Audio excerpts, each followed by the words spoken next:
Have you ever walked away from a conversation feeling drained, even after saying everything you thought you needed to say? Have you ever felt unseen, overshadowed by louder voices, and wondered if your silence made you weak? What if the truth was the opposite? What if silence isn't weakness but your greatest weapon? Friedrich Nietzsche, one of the most misunderstood thinkers in history, believed that real power doesn't need to speak. Those who talk endlessly often reveal their insecurity. Those who need to convince have already compromised their strength. In a world obsessed with speaking louder, Nietzsche offered a brutal alternative, a power so complete it doesn't need explanation. This is a video for those who are tired of being overlooked, manipulated, or misunderstood, for those who want to reclaim power without ever raising their voice. Before we dive in, take a moment to subscribe to the Mental Dose channel and join the Telegram community, so you won't miss future explorations into depth psychology and inner healing. Now, let's begin. Modern society teaches us that truth must be defended, that silence is surrender, and that not speaking is a failure to assert. But Nietzsche saw this instinct to argue as a symptom of fear, not strength. He believed most people don't debate to discover truth. They debate to maintain control, to protect a fragile ego that cannot tolerate contradiction. In Nietzsche's world, silence isn't passive, it's disruptive. It removes the expected tension, leaving others lost in their own echo. Without a response, they begin to spiral, projecting their doubts, insecurities, and paranoia into the silence. This vacuum of reaction destabilizes them far more than any verbal rebuttal could, because silence, when intentional, becomes presence, and presence, true, calm, unshakable presence, is terrifying.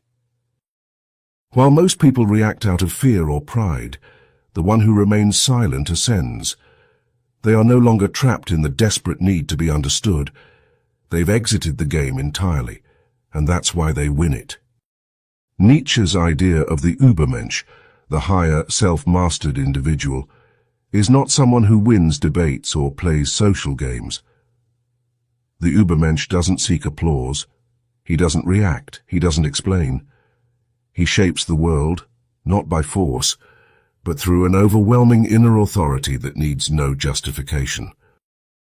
His silence is not void. It is a presence that speaks louder than any voice. He listens, not to reply, but to study. He remains still, not because he is passive, but because he is waiting, calculating, watching. In a room full of noise, his silence commands attention, respect, even fear.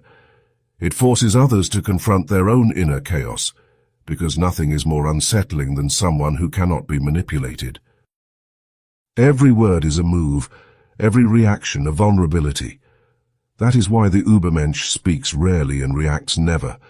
He has no need to prove anything. His very existence is proof enough.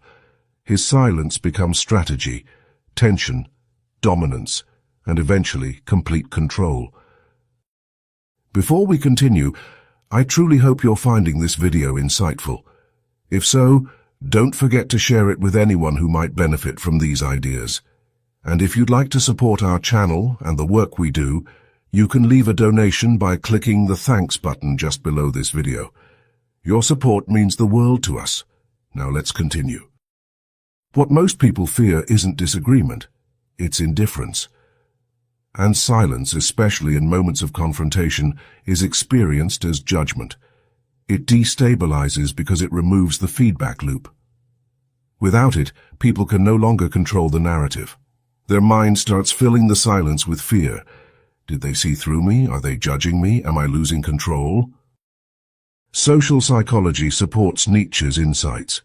Silence triggers the brain's fear centers, especially in manipulators or narcissists who rely on reaction to dominate others. When you don't give them what they need, your emotional response, they begin to unravel. The silence reveals their insecurity, exposes their tactics, and throws them off balance. But here's the dark side. Not all silence is power. Some silence is a prison, a conditioned response taught by fear, guilt, or past trauma. Many live in this state, believing they're avoiding conflict, when in fact they're silently surrendering. Nietzsche warned against this. He called it slave morality, the internalized system that praises submission, self-erasure, and guilt. The silence of fear must die. It must be replaced by a silence of presence.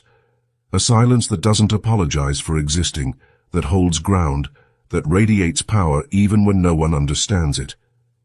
This is the silence that Nietzsche respected, the silence of the free, not the silenced.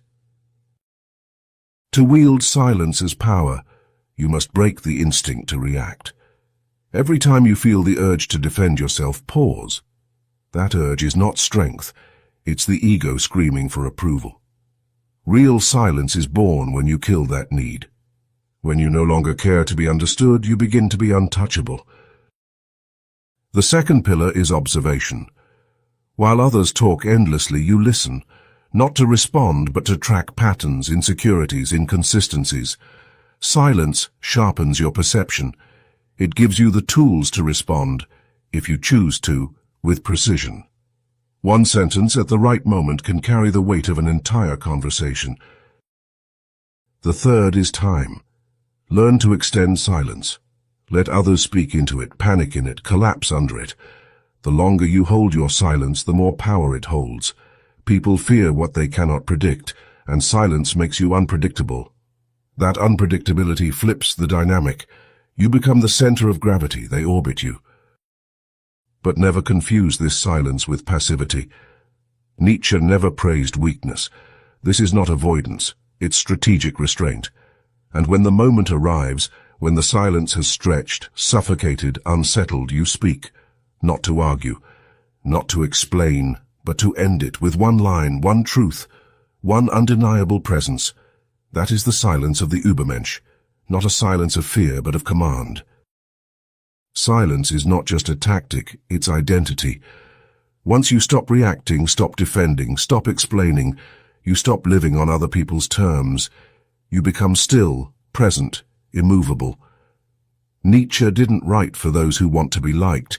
He wrote for those ready to be feared. Silence, when intentional, is power. It unsettles, reveals, dominates.